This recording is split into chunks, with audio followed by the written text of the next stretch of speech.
15 million pounds of food dyes are sold every year in the U.S. Why?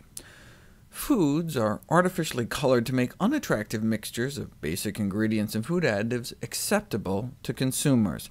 See, food colorings are added to countless processed food products to conceal the absence of fruits, vegetables, and other ingredients, and make the food appear better or of greater value than it actually is. Otherwise, cherry popsicles might actually look like they have no cherries in them. I've talked about the role of food dyes in causing ADHD symptoms in kids, but what about their role in cancer? Due to cancer concerns, red dye number 1 was banned in 1961, red number 2 was banned in 1976, and then red number 4 was banned. What about red number 3, used today in everything from sausage to maraschino cherries? It was recently found to cause DNA damage in human liver cells in vitro, comparable to the damage caused by a chemotherapy drug whose whole purpose is to break down DNA. But red number 3 was found to influence children's behavior more than 30 years ago, and interfere with thyroid function over 40 years ago. Why is it still legal?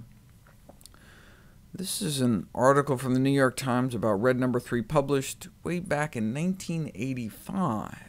Already by then, the FDA had postponed action on banning the dye 26 times, even with the acting commissioner of the FDA saying red number 3 was of greatest public health concern, imploring his agency to not knowingly allow continued exposure at high levels, in the case of red number 3, of the public to color additives that have clearly been shown to induce cancer.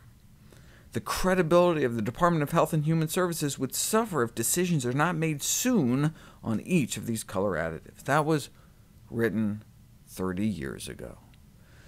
At the end of the day, industry pressure won out.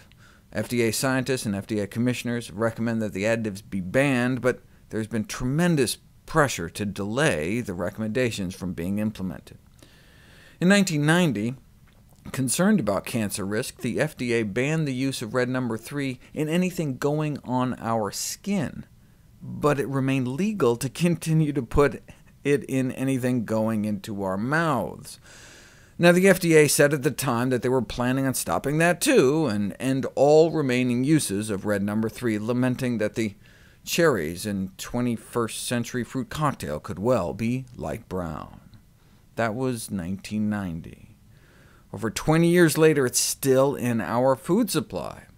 After all, the agency estimated that the lifetime risk of thyroid tumors in humans from red number 3 in food was at most 1 in 100,000. Based on today's U.S. population, that would indicate that red number 3 is causing cancer in about 3,000 people.